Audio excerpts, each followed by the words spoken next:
I'm doing great. I'm doing great. It Well. looks like the title of the play has caught um, has generated a lot of discussion. I'm not But surprised. no matter how much discussion and interest it raises, the play would exceed all expectations.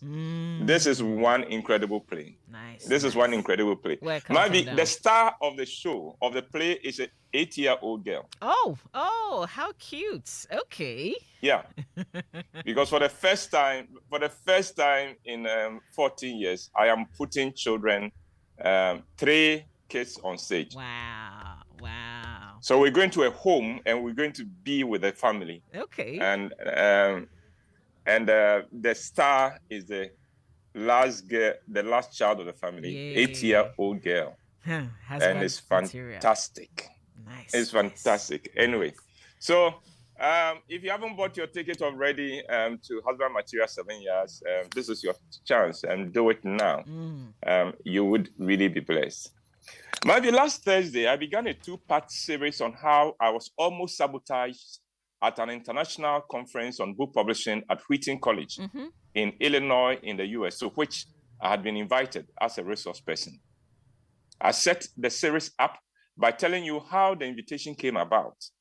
It was the late 1980s, and I was the vice president of the Ghana Book Publishers Association. The association hosted a workshop here in Accra, and I passed through on the very last day of the workshop. I was asked to make some remarks at the end of the workshop since the president was not around. My impromptu and off-the-cuff remarks on my vision for book publishing in Ghana caught the attention of one of the 2 American resource persons. This man, it turned out, was a key leader of an NGO that organized biannual international conference for book publishers in the US. The man extended an invitation to me to be a resource person at the next conference to speak on the marketing of books in the third world. I flew to the conference fully prepared to deliver a 1-hour presentation. My session was on the 3rd day of the conference after the lunch break. And when I turned up at the auditorium for my presentation, I was informed that there had been a change of format. Instead of standing alone on the podium to make my presentation, as all the other speakers had done, I was now supposed to be hosted or interviewed by a marketing professor. I said on Thursday that I felt the last-minute change of the format for my presentation was a vote of no confidence in my ability, and I suspected that it had been forced on the organizers at the very last minute because even at lunch, a number of them had come to tell me how much they were looking forward to my presentation. Anyway, change of format or not, I was determined to make the most of the situation. And so I mounted the stage with a professor who had been given the mandate to ignore me and take over anytime if he felt that I had nothing worthwhile to offer. In anticipation of taking over, he had made some quick notes on a writing pad, and I could see the notes. After we had taken our seats, the professor threw the first question at me. It had nothing to do with my topic. I knew it was meant to throw me off. He said, "James, tell me, I have a staff member who refuses to pull his weight. What would you do in my shoes?" I said, "Can I have his resignation?" The audience burst into laughter and applauded, and that was only the beginning. You see, I was so thoroughly prepared and so on top of my game that the interview format worked perfectly to my advantage. The professor sat up. I could see his confusion. He had been told that I was a potential disaster he needed to manage and sideline if necessary.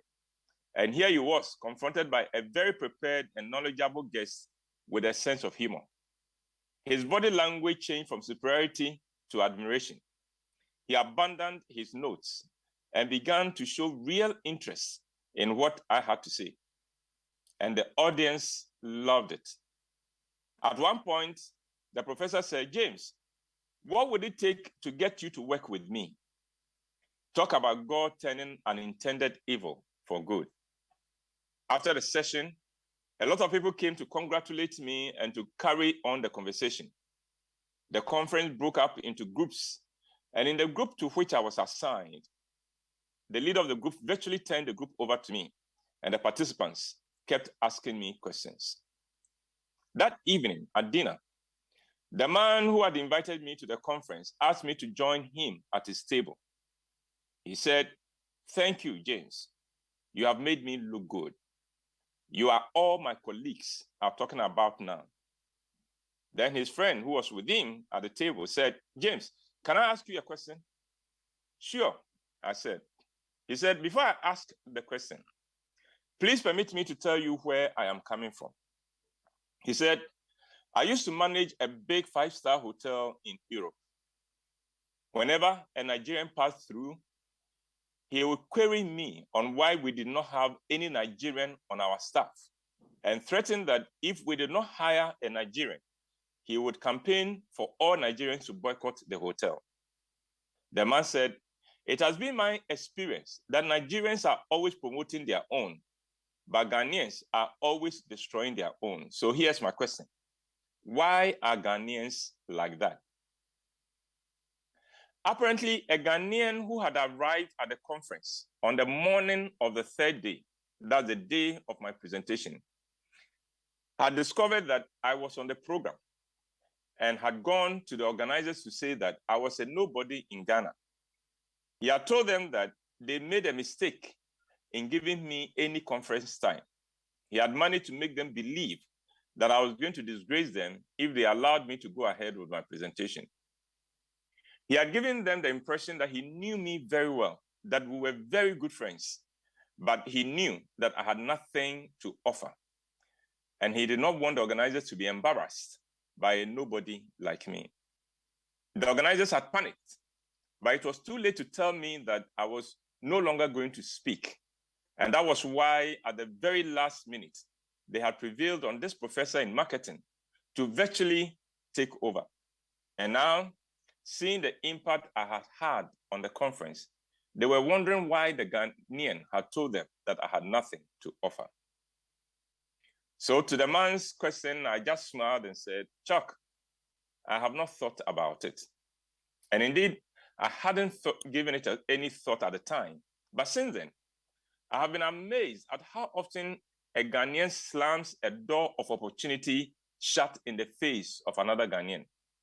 The sad thing is that the Ghanaian shuts the door on a fellow Ghanaian even when he, the one who slams the door shut, has nothing to lose by allowing the door to remain open for the Ghanaian. But sadder still, whilst he slams the door in the face of a fellow Ghanaian, he is more than willing to hold the door open for a non-Ghanaian. The legendary KSM, the father of modern stand-up comedy in Ghana, in one of his routines in the saga of the returnee, paints the picture of a Ghanaian arriving at an airport abroad.